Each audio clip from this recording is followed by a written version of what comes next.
Hey guys, welcome back to the WODdoc Project365, episode 309. Today what we're talking about is shin splints. There's a couple different types, and inevitably they come up nowadays, or this time of year I should say. It's because, weather's getting nicer and people are trying to get out there and exercising more. A lot of times jumping right into running, it seems to be a common thing they do. So that inevitable thing is that they start coming to the office and they have some pain in this bottom portion of their leg here, okay? And it's normally either on the inside of this tibia bone here or on the outside. We're going to talk about it generally today. We're not going to specify between the two, all right? And I'm going to talk and kind of give you two things that we can do to kind of help gradually or ease our way into that running program that we all like to do to get into better shape, okay?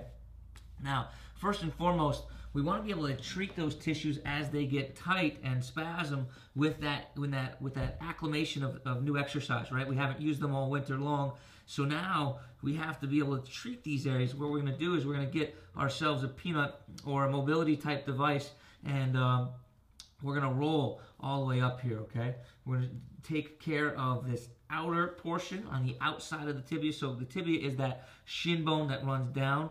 We're going to take care of this tissue on the outside portion here, and then we're also going to take care of the tissue on the inside portion right here, okay? You're going to get a lot of bone when you go into the inside, so just be careful with that and make sure you can bias it the right way. I'm going to show you how, right? So what we're going to do is we're just going to go ahead and we're going to start by getting that two-ball peanut type device, right, into our shin area. And now what we do here is just put our hip to the outside, like we're leaning to the outside, and as you can see, that allows us to get more to the meaty portion of our shin, okay? And we can vary or modulate the pressure either by putting a hand down on either side or by using our leg. And all we want to be able to do is first look for those areas of super tender spots, right? And we're going to do that by hunting, right? As we hunt, we scavenger all the way up and down the leg, all the way up and down the leg. There's going to be some spots that are tighter than the others.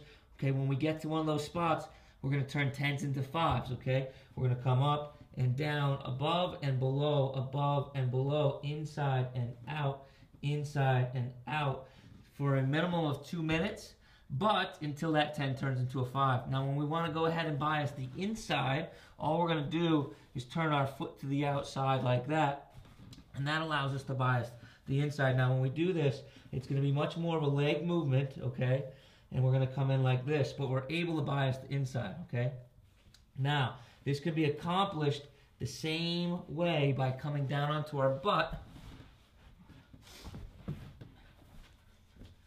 And now, just turning our foot towards our other one, or the medial portion of our body, right? So from right here, we're going to come in like that. And that gets us onto those tissues that we were just talking about, which in this case is right here. Now, more importantly, as we begin to do these exercises and running, the general reason for getting this pain in the front here is two things: deconditioning of these anterior structures of the leg, and these are the ones that lift up the foot, right? They call this motion dorsiflexion. We have two major dorsiflexions. It's tibialis anterior and fibularis tertius, right? You can look those up if you want to. The names aren't necessarily important. It's just knowing that they do this, right? So we need to condition this motion. How are we going to do that? We're going to find ourselves a pair of steps or a curb, okay? And we're going to put both our heels laying off, right? So our toes laying off, and only our heels are attached. Rails work really well for this so we don't fall down like such, right? But we want to be able to get our heels off to the side and just let our body weight kind of lean over there so that our feet are pushed downwards. And then we're going to do the exact opposite of what a heel raise is, okay? If it's too easy for you to do two legs, you simply let one leg go and you will double the pressure, right? How many do you want to be able to get? You want to be able to do sets of about 25 to 50 here.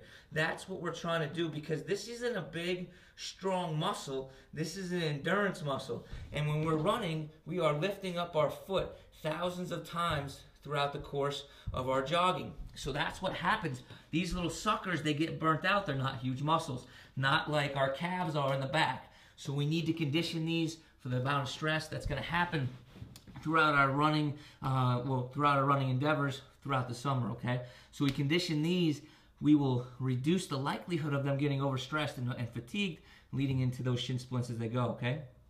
Guys, I hope that helps you out. Until tomorrow, we are optimizing function to optimize performance.